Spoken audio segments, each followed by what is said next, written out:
बहुओं पे ये आरोप लगाती रहती हैं सासें कि हमारी बहू ने तो कान भर दिए बेटे के। अरे बहू भी तुम्हारी ठीक है, संस्कारी है, उसने कहा तो था माँ चलो, आपने खुद नहीं गई और अब आप कह रही हैं कि कान भर दिए।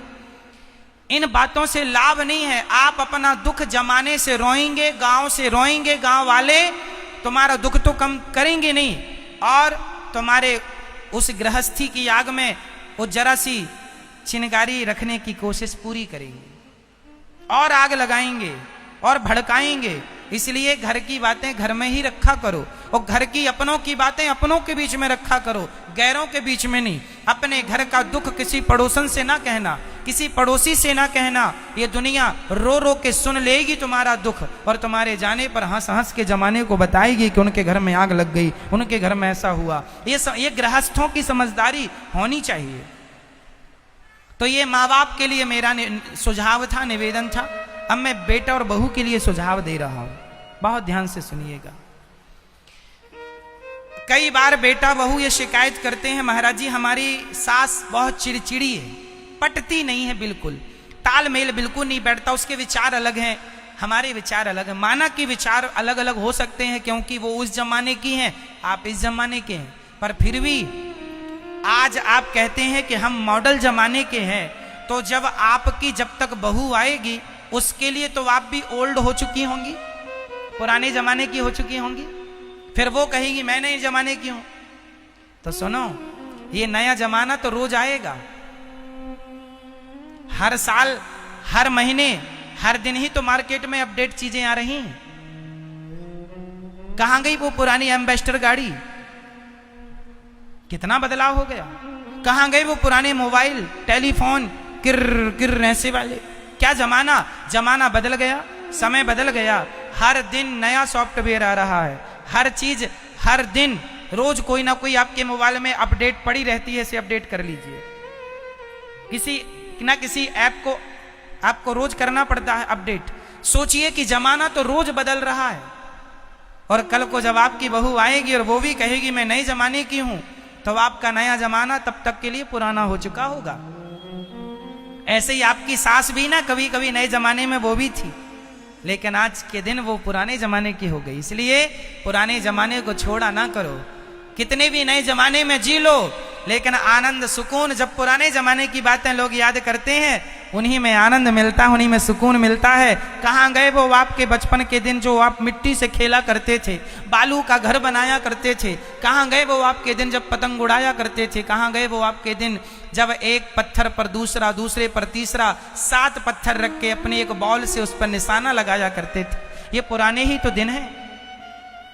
कहते हैं पुराने दिनों में घर तो पुराने हुआ करते थे, पहले के घर कच्चे थे, पहले के आंगन कच्चे थे, पर रिश्ते बहुत पक्के हुआ करते थे। मेरी माँ, आज घर पक्के हो गए हैं, रिश्ते बहुत कच्चे हैं। पहले कभी नहीं सुना होगा कि पति पत्नी में तलाक हो गया। आज के 20 साल पुराना इतिहास उठा के देख लीजिए भारत का, एक भी शायद गांव आपने तलाक शब्द ही नहीं सुना होगा 20 साल पहले। डिवोर्स क्या होता है, आपके दादा दादी नाना नानी से पूछ के देखिएगा, उस जमाने में तलाक था क्या, डिवोर्स था क्या? क्योंकि पहले घर कच्चे थे, रिश्ते पक्के थे।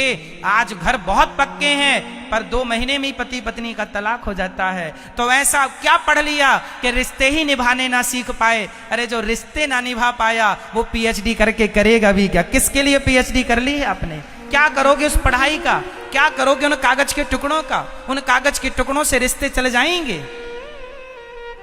रिश्ते चलाने वाला, रिश्ते निभाने वाला श्रेष्ठ है, ना कि डिग्रियां लेके घूमने वाला। डिग्रियां अपनी जगह सही है, परफेक्ट है, पर जीवन जीने के लिए डिग्रियों की नहीं, अनुभव की जरूरत चाहिए। अनुभव चाहिए, और वो अनुभव किसी कॉलेज में, किसी यूनिवर्सिटी में पढ़ाया नहीं जाएगा। इसलिए रिश्तों को निभाइए। रिश्ते में यदि पत्नी की आवश्यकता है, पति की जरूरत है, तो मां की भी जरूरत है। आज बच्चे असंस्कारी क्यों हो रहे हैं?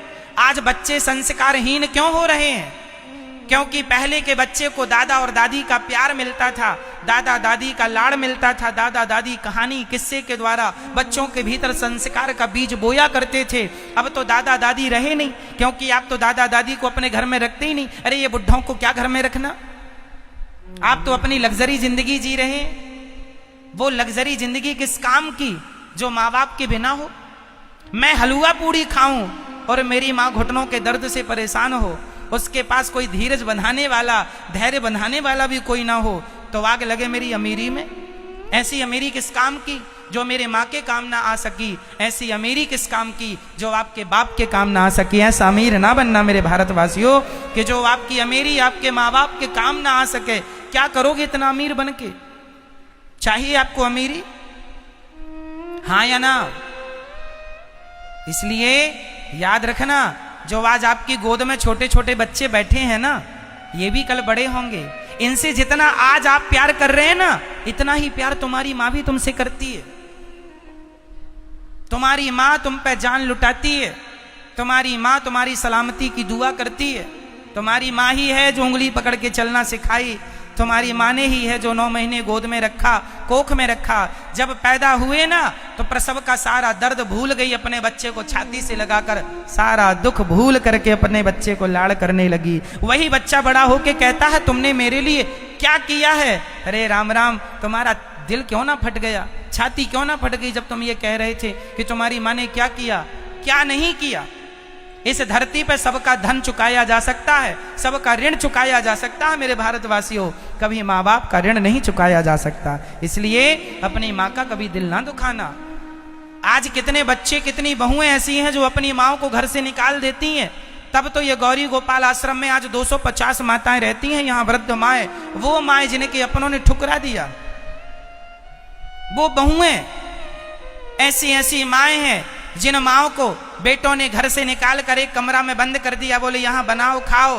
बूढ़ी माँ, 80 साल की माँ, चलना नहीं आ रहा है, शरीर थर थर कांप रहा है बुढ़ापे में, लेकिन बच्चे इतने निर्दयी हो गए हैं। बताओ, क्या आपकी माँ ने कभी आपको भोजन बनाने दिया जब आप छोटे थे?